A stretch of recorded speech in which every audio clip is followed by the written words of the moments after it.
When our sailors and their families are negatively affected by the floods, it puts our national security at risk. Flooding is happening more frequently. It's happening on sunny days. I cannot drive on the road that's adjacent to my house 20-30% of the month. We can't, as a city, afford that ourselves. We need support from the region. We need support from the state. We need support from the nation.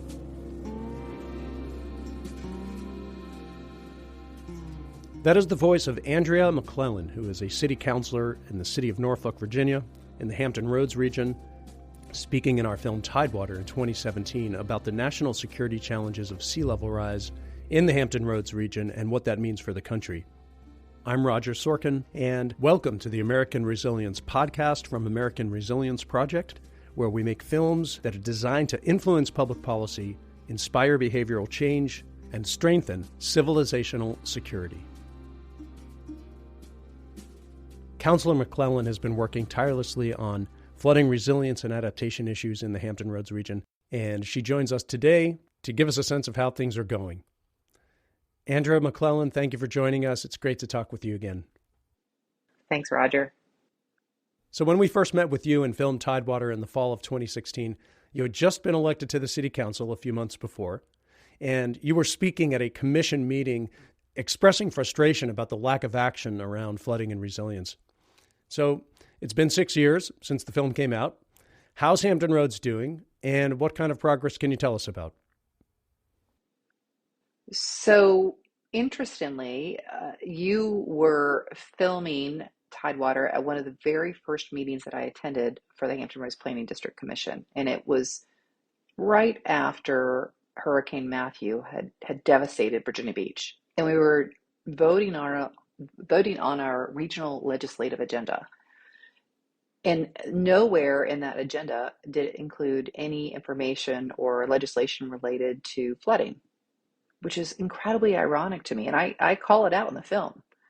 And I appreciate that, that you documented that.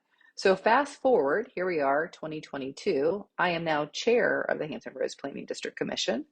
And the largest portion of our legislative agenda is about flooding and resilience.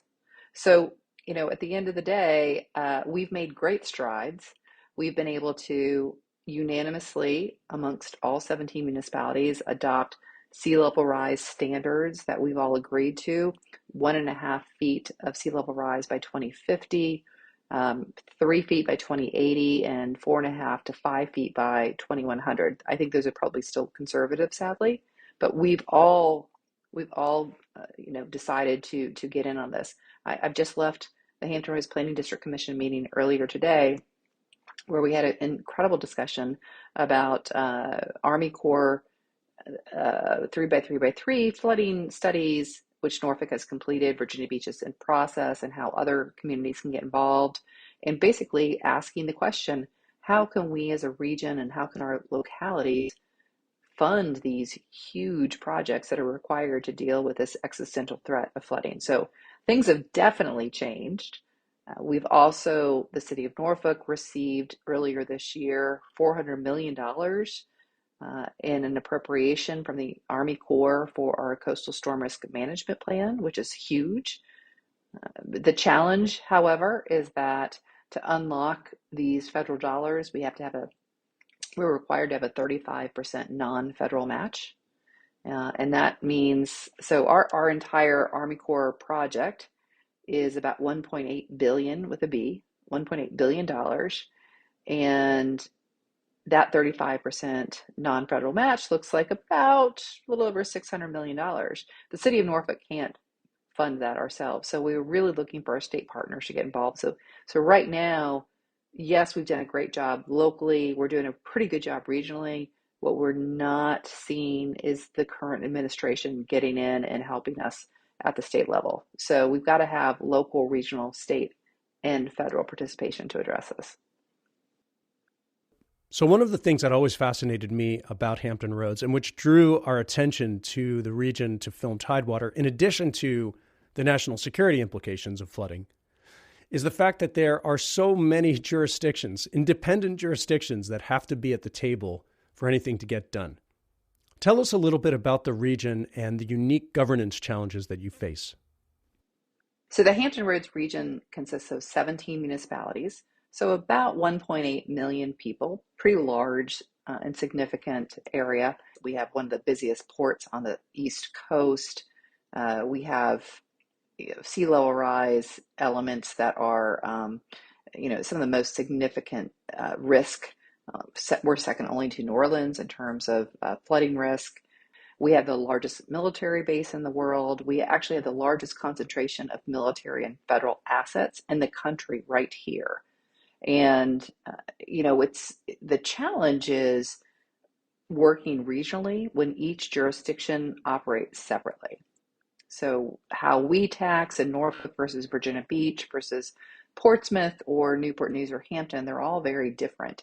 And flooding is oftentimes a watershed issue, which is regional in nature and doesn't follow political geographic boundaries. However, how we address these issues, the elected leaders, the taxation, is very specific to those political boundaries. And there's a real challenge to that as a result of how we can tackle this existential regional issue when we're each operating separately. And so we are the tip of the spear for coastal America. And so people should pay attention because we're going to be facing the challenges that everybody's going to be facing, but we'll be seeing these first. And how we address these or how we don't, it's something that everybody should be watching. So give us a sense of how flooding affects daily life in Hampton Roads and how you're mitigating the problem and adapting to it. So we bought our house in our neighborhood in 2005. At the time, I didn't even think about flooding, didn't think about flood insurance. Not a big deal, right? We were on the water. I knew every once in a while we'd have hurricanes. Now, I think about flooding regularly because several times a month, the road that I drive to access City Hall is flooded on sunny days. And it is, I've determined other paths to go so it is not debilitating, but it is going to be more and more of an issue where we're going to see this in more parts of the community so that my paths are going to be lessened. I'm not going to have as many options as I do right now. And, folks are going to have issues, whether it's school buses going to get kids, people trying to make deliveries, people flooding out their cars, trying to get home from work. This is real. It's a real issue. So a lot of times we think about this flooding, as I mentioned, 2050, 2080, 2100. We think about this as a future issue. In reality, it is very much a now issue. And so we've got to be addressing this. But here's the challenge. As we think about this, yes, it is a future/now issue. It's a long-term issue. It is very difficult to get constituencies for long-term issues. People are concerned about our schools. They're concerned about public safety. They're concerned about jobs. They're concerned about inflation. It is very difficult to try and get folks to focus on something that is, yes, this might happen in the future. Yes, this might impact me. But they just don't have the bandwidth to be thinking about these things. So it's trying to get the political will, the political capital, and quite honestly, the financial capital to address these before it's too late. And that's what I worry about. So in Hampton Roads, of course, people see this more in their daily lives. But generally, if people don't see how something affects them in their own personal life, it's harder to take action. How do you deal with this question of human nature and denial and try to give people a sense of urgency around something that they might not feel that sense of urgency in their daily lives? So how do you wrestle with the realities of human nature and still make progress on this work? Human nature is difficult to crack. It often takes a crisis or an emergency to activate people. So the city of Virginia Beach, we had Hurricane Matthew in 2016. Prior to that time, the city of Virginia Beach never talked about flooding at all. Now, fast forward, they in 2021 passed a referendum to tax themselves to pay for $562 million for stormwater projects. And this is a pretty conservative city, right? So it is, and by the way, this bond referendum passed by 76%. Overwhelmingly. This would never have happened had they not experienced Hurricane Matthew, which, by the way, was a hurricane that devastated many, many houses, 70% of which were not in a special flood hazard zone, 5 to 6 miles inland. This was not coastal flooding. So sadly, it often takes that trigger of a catastrophe to get people to move. And I really, this is why, to the extent that I can continue to push on this, trying to get folks to wake up, to realize this is an issue that is huge to tackle, and that if we wait until it's too late, we're never going to be able to do what we need to do. So there was a great movie, there was a movie on Netflix recently called Don't Look Up. A bit of a parody on environmental issues and the climate crisis and chaos that we were in. And as I watched the movie, I could only think that they really need to make a movie called Don't Look Down, right? Because the fact of the matter is the water is here, it is coming, it is infiltrating our communities in a way where it is ruining lives, personal property, the ability to do business, to go to school, to be safe. And if we wait until everybody sort of wakes up and understands, oh yeah, this is an issue, it's going to be too late.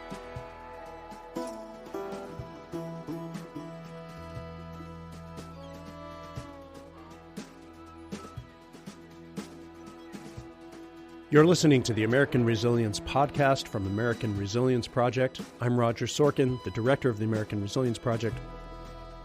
Be sure to visit us online at amresproject.org, where you can watch all of our films for free and learn about how you can take action on a number of resilience-related issues, including food security, sea level rise, clean energy, and more.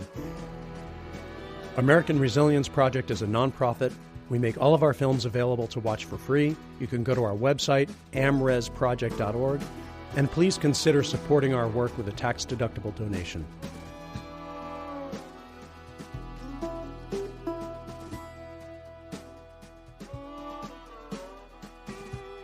So, Madam Chair, I'll conclude my comments by certainly responding to any questions in terms of a recommended action. Yes, given the fact that what we just experienced recently with regards to flooding, I'm surprised that's not in this agenda. Would it be somewhere else? So we could add something if that's the direction the commission would like to go. What we would need to determine would be what the specific ask would be. So. Yes. May I recommend that we take a look at possibly asking for funding for the revolving fund to help homeowners with mitigation of flood damages. It is a revolving fund that has no money in it. It is a shell with nothing in it. It is another unfunded mandate, and it seems to me that would be something that would be a very distinct and actionable item. Thank you. That's the voice of Andria McClellan, city councilor from the City of Norfolk, expressing her frustration in our film Tidewater, where she's calling out the Hampton Roads Planning District Commission for doing too little about flooding. So, Councilor McClellan, the City of Norfolk and the other municipalities in the region are almost serving as laboratories for some of these resilience solutions. What are some examples that you can tell us about regarding the City of Norfolk and what you're doing beyond just the government level in order to adapt to and mitigate sea level rise? I think the challenge is, how can we create some economic development out of this? How can we create some opportunity out of this? So I'm really excited about the work that we've been doing with the RISE Resilience Accelerator here, where they're in the third round of challenge grants. And basically this is an accelerator, incubator, call it what you will, that was stood up after Hurricane Sandy with funding from the federal government as a result of the National Disaster Resilience Competition. And they are finding startup companies, young companies that have resilient solutions to address our challenges. And they're incubating them, providing them funding, and with the goal of standing up future businesses that will help not only Norfolk and our region, but that will help the entire nation and that can be monetized. So the third round, which they're in currently, is addressing flood insurance, which is a huge piece of the puzzle, right? So if you don't have flood insurance, and we see folks down in Florida, for example, after Hurricane Ian, the federal government's not going to step in, but so much. And you're just lost. You've lost your entire house. So how do we make flood insurance more affordable, more accessible to the masses? And so that's their latest challenge. But they've addressed all sorts of issues in terms of building technologies, whether it's lifting houses, whether it's looking at historic properties and how do you create resilience and those types of things. So I'm really proud of that opportunity. And again, they have been able to bring in, I think, $32 million of outside funding with their small investments and created over 200 jobs. So that's something everybody can get excited about. The Chamber of Commerce gets excited about, the environmental groups get excited about. And by the way, it's rare that you get both of those entities to actually agree on something. So that intersection between economic development and the environment is really exciting. And to the extent that we can find more of those, I think that's really, that's great. Otherwise, it's just, how do we provide a simulation type of environment that gets people thinking about this? Unfortunately, the one that really works is the real world. It's Mother Nature. So here we are in a situation where typically the Army Corps and the Congress fund projects as a result of a national disaster. It's oftentimes after the fact, just as human nature that we talked about, our constituents as well. So that's how we got the money for RISE after Hurricane Sandy. So we were waiting to get money for our big flood project with the Army Corps after the next disaster. What we didn't think was the next disaster wasn't going to be a hurricane. It was a pandemic. So that's where that money came from. And that's where we've gotten our new start with the Army Corps for our coastal storm risk management plan. But it's a challenge. So Hampton Roads is incredibly significant for our national security. We've got 14 different military installations there. It's a major point of deployment. Can you talk a little bit about the military presence there and why it's so critical to work together with the military to deal with some of these problems? Accessing the largest naval base in the world, you've got 40 to 50,000 sailors and civilians every day going on and off this military base. And one of its main arteries is the area which floods the most. And so that's a huge problem of military readiness. On the base itself, there's a lot of flooding issues. And so they've got to take, basically it can, if we've got a big flood, it splits the base in half. And that's a huge problem too. Here's the biggest issue though, and that is, we've got to get DOD to help fund projects that are outside of its gates. And while they've made some small incremental strides there with the Defense Access Roads Act and the Defense Community Infrastructure Program Act, you're talking about $20, $50, $100 million for the entire country. That's not nearly enough. So we've got to come together in that regard. I've been very impressed with the Navy leadership here. They are at the table. They understand the issues. They want to help. They're just burdened by, just as we all are, just a lack of resources. And so that we've got to all come together on that in that regard for sure. So Hampton Roads has every branch of the military represented here. We have a significant veteran population as well. We have the world's largest naval base, but we also have Langley Air Force Base. The Coast Guard has a major presence in Portsmouth. It's one of those places where people just don't realize. And when we are hemmed in and we don't have the ability to get our forces out to sea, up in the air, in trucks, etc., it absolutely affects our military readiness. So we've all seen how climate change has become an unnecessarily politicized issue. What are your strategies for overcoming some of this political divide around climate change and actually making progress? Number one, I would say flooding should never be political. Everybody experiences it, regardless of what party affiliation you have. Unfortunately, it's become a situation where people just want to ignore it if you are of a certain political bent. The causality of the flooding is more political in nature, which is really sad. But if we just focus on sort of the adaptation measures, you can, I think, generally get more people on board. That's frustrating because I know we need to be doing both adaptation and mitigation, but it is such that we just got to focus on adaptation if you're in a political situation. That's what I found. That's how you get through it. So I would say the other thing that's interesting, not specific to flooding, but in terms of climate change mitigation, we've gotten the entire community on board with offshore wind. We've got the Chamber of Commerce, regardless of political affiliation, everybody's behind it here because with offshore wind in Virginia, there comes what we anticipate significant job opportunities and job growth. So there's economic development opportunity that goes along with that. And so all of a sudden people are like, oh yeah, clean renewable energy, that's a great thing. We love it because there's going to be jobs. And so I really think it's that intersection between those that are really important to move the needle. So finally, I want to ask you how you stay hopeful and upbeat about all this. Every time we've checked in with you, you're always upbeat about it. So how do you stay hopeful and energized about some of these unprecedented challenges that we're facing? I stay hopeful because I think the youth are going to make the change, right? We just had this election recently and the youth vote turned out. We've always said, oh, well, it's older people who vote. Well, we're seeing that change.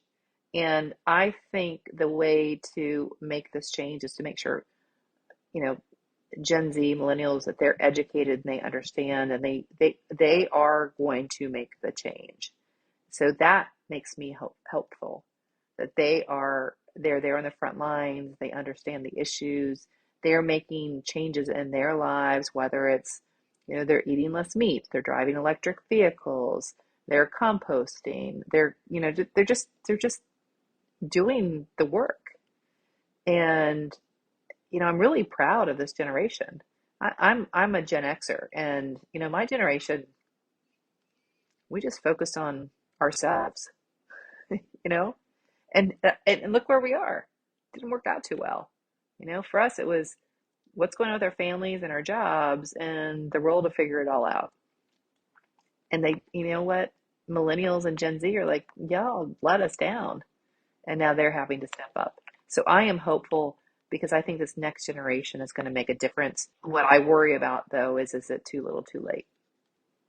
Things change because constituents demand their elected officials to change them.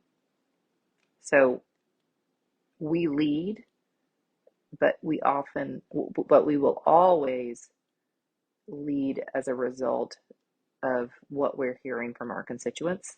And so we need people to be informed and involved, go to city council meetings, go to planning commission meetings, run for office. If you're not seeing what you want, become the leader that you want to see. That's why I ran. And so it's really imperative that folks pay attention, show up, because if not, we are going to be in a heap of hurt. And these issues that we're discussing, flooding, resilience, climate change, they are happening. They will continue to happen. They will accelerate. And as a result, people need to really become more involved. City Councilor Andria McClellan, the City of Norfolk, thank you so much for joining us. Thank you so much for your important work. And we will continue to watch Hampton Roads. We hope to be back there to film another story as a follow-up to Tidewater and hopefully learn as a country what we can all do about sea level rise, flooding, and adapting to a new environmental reality. Thanks, Roger. You've been listening to the American Resilience Podcast from American Resilience Project. I'm Roger Sorkin. Please be sure to go to our website, subscribe to our podcast.